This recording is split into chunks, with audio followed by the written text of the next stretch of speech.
is to ask the question, who appointed the SRC to superintend over other commissions, and who supervises the Salaries and Remunerations Commission itself? No entity under the Constitution is allowed to both set the salaries and remunerations of other commissions as well as those of its own. So, as I support these reports, I think we should go a step further and recommend a couple of things. Number one, the Salaries and Remuneration Commission seems to have been so idle that we need to consider reducing the number of commissioners from 7 to a minimum of 3 and make a further recommendation that they ought to work part-time.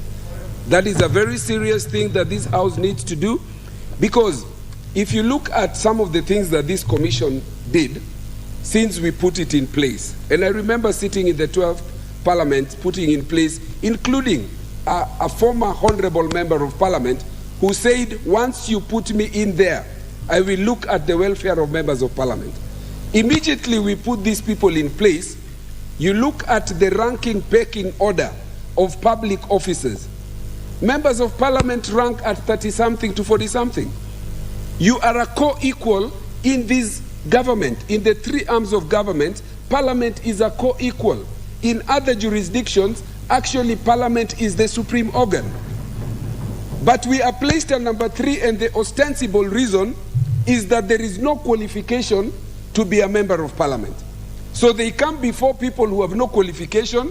SRC require us to vet them. I don't know how we can vet them without any qualifications. All the Constitutional Commission come here requiring us to vet them, to plow through all those things, I don't know, with empty head, and we never went to school. How do we do that? The executive brings all the appointees, and we've done that faithfully for the executive.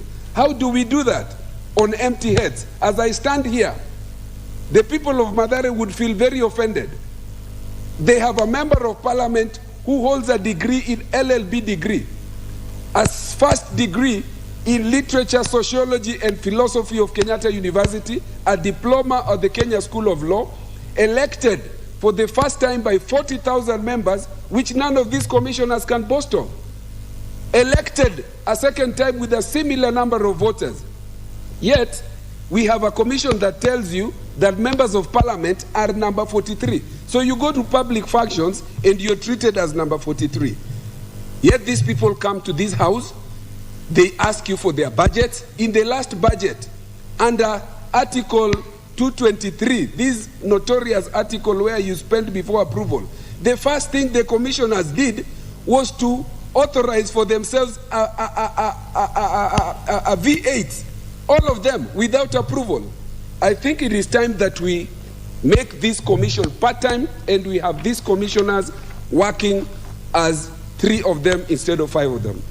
The second issue that I want to canvass is the issue about the purview of delegated legislation and regulations as they come before this House.